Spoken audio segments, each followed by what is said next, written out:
তেজপাতা, এলাচ, নুন দিলাম, সাদা তেলটা দিয়ে দিলাম। ওটা ফুটে গেছে, চালটা দিয়ে দিচ্ছি। তোমরা বিরিয়ানি রান্নার রেসিপিটা দেখতে থাকো। বিরিয়ানি ভাতটা পুরো কমপ্লিট হয়ে গেছে।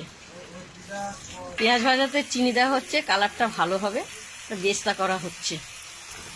আমার পেঁয়াজটা পুরো লাল লাল ভাজা হয়ে গেছে, এবার তুলে নেওয়া হবে।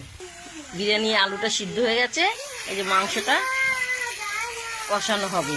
মাংসতে স্বাদ মতন নুন, হলুদ, কাশ্মীর লঙ্কা, পেঁয়াজ রসুন বাটা তোমরা যেরকম করো সেভাবে দেওয়া হয়েছে। এই ঢেলে দেওয়া হলো,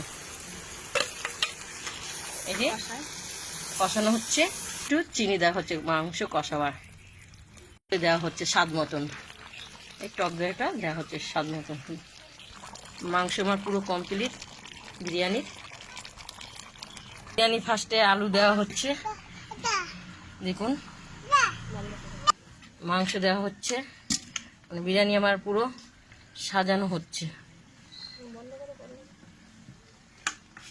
মাংসের ঝোল দেওয়া হচ্ছে, এই যে মাংস দিয়ে মাংসের ঝোল দেওয়া হয়েছে। এই যে পেঁয়াজ ভাজা দেওয়া হচ্ছে। বিরিয়ানি ভাতটা দেওয়া হচ্ছে, নিচে আলু মাংস দিয়ে বিরিয়ানি ভাতটা দেওয়া হচ্ছে সাজানো।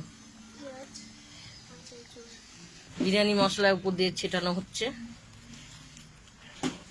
কেওড়ার জল দেওয়া হচ্ছে, গোলাপ জল দেওয়া হচ্ছে, পেঁয়াজ ভাজাটা দেওয়া হচ্ছে, ঝোলটা দেওয়া হচ্ছে, ভাত দিয়ে সাজানো হচ্ছে। পেঁয়াজ ভাজা উপরে ছিটানো হচ্ছে, মাংসের ঝোল দেওয়া হচ্ছে, উপরে দেওয়া হচ্ছে। হ্যাঁ, গোলাপ জল আবার দেওয়া হচ্ছে, মশলা দেওয়া হচ্ছে, কামদুনুর রংটা উপর দিয়ে ছিটানো হচ্ছে।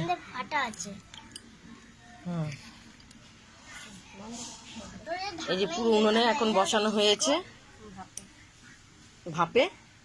মিঠা আতরটা দিয়ে পুরো আমার কমপ্লিট বিরিয়ানি উনুনের উপরে বসিয়ে ভাপাই আমি বসিয়েছি। প্রথম থেকে লাস্ট অবধি তোমাদের যদি ভালো লাগে আমাকে লাইক দিও, শেয়ার করো, কমেন্ট করে জানাও।